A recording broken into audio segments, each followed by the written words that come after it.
Day two with Zanussi in front. The Tuscany crowds once again getting perilously close to the action, ignoring the French car in order to show support for their Italian driver.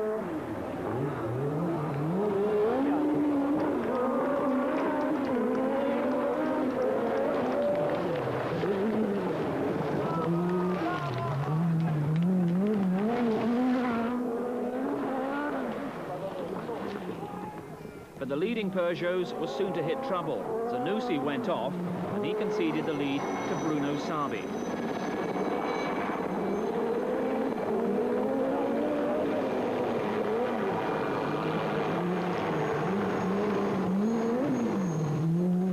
But Sabi was only in front for a short time. He also went off, and suddenly the Lanciers were in the picture again. Mickey Biasion was the man at the front.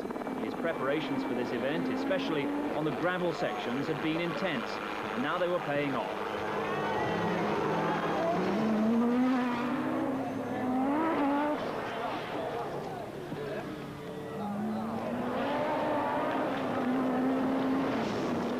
Timo Salonen for Peugeot, however, was putting in a charge after what seems to be his now customary slow start.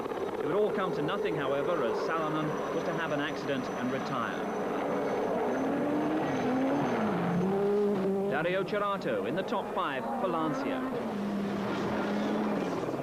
And the World Championship leader, Juha Kankkunen, finding his Peugeot quicker than ever. He'd soon be challenging for the lead.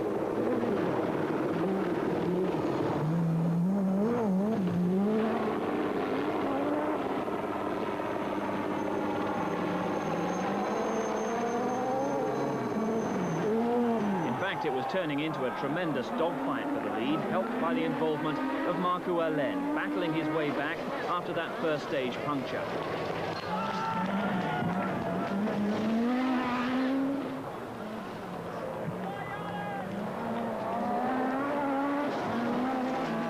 If Tony Pond wasn't quite on the limit, the spectators certainly were, brushing the Metro on the inside of the hairpin.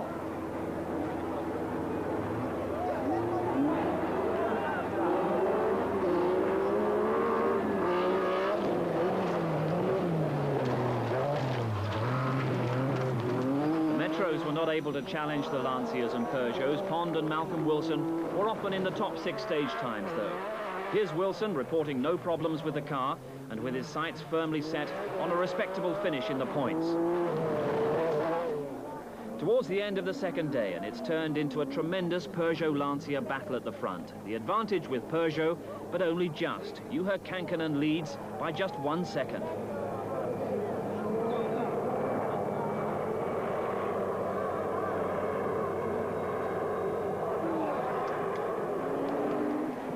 Right behind him, his rival for the World Championship, Marco Allen, in the Lancia.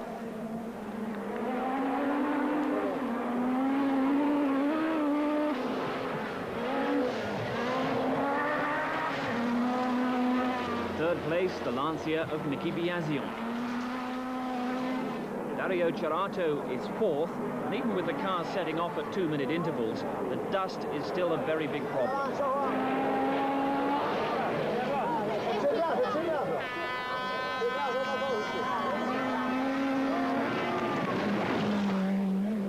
Andrea Zanussi, having gone off on the first stage of the day, hitting a rock, suffered suspension problems as a result and is dropping back down the field. Malcolm Wilson holding station well, the Metros conceding a big power advantage to the Lanciers and Peugeots.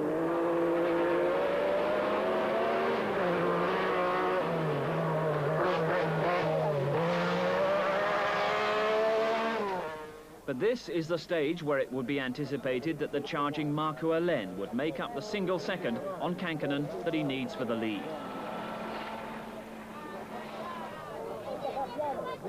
But it's clear by Allen's cautious progress that that's not going to happen.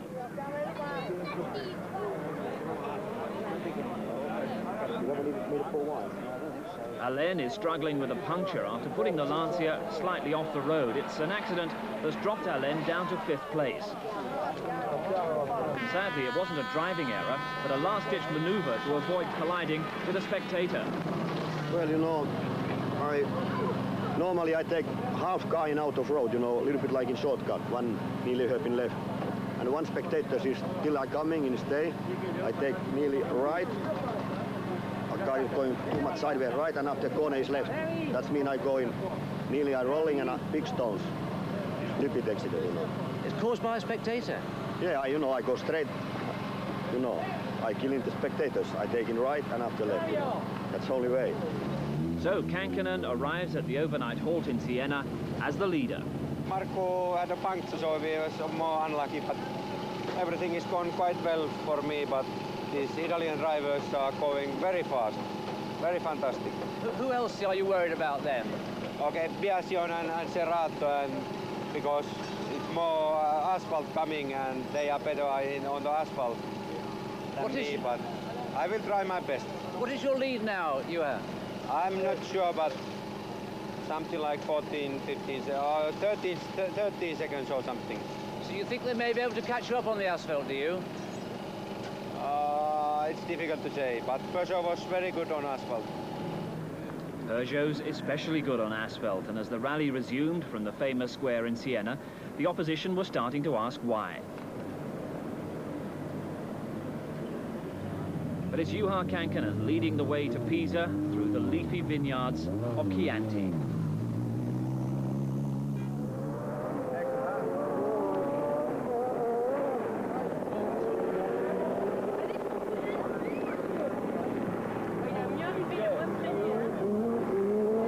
Kankkunen in front, and Biasion and Marco Alén do the chasing. But there's trouble for Tony Pond in the Metro. Well, we just clipped a wall and broke the rear suspension, and it was a place where there was not a lot of service time, and we ran out of time, literally by a minute. So that was it. You run out of time? Yes, we had 15 minutes to fix the car before we were excluded, and it took 16 minutes basically. So that was it. So Tony Pond suddenly available to join the sightseers and the car spotters in Pisa. The British Metro Challenge was now firmly in the hands of Tony Pond's teammate, Malcolm Wilson.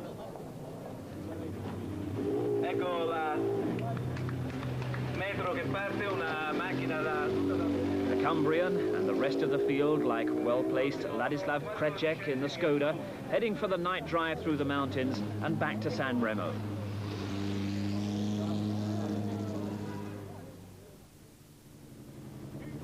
Marco Alén with a lot of work to do. Kankkunen leads, but now being chased very hard by the Lancia of Mickey Biasion.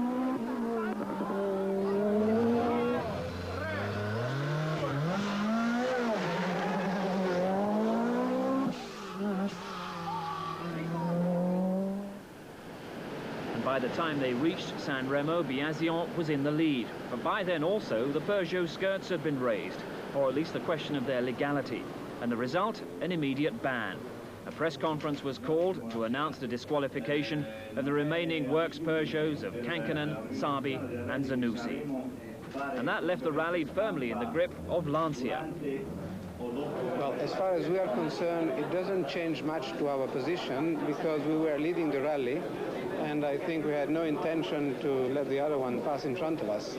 Therefore, it doesn't change much. On the other hand, I'm very sorry for all the enthusiasts that are in the hills this night waiting for one of the biggest rally battles, and they will be, of course, disappointed not to have it. But on the other hand, I think that motorsport has rules, and these rules must be used and applied. As far as Lancia is concerned, Alén still has a chance of winning the World Championship. Will you apply team orders to allow Alén to win tonight? We haven't yet had a meeting with the drivers because this decision has just arrived, and we shall have a meeting later on and we shall decide what to do. It's very difficult to say to a driver who is in front, maybe it's not him who must win.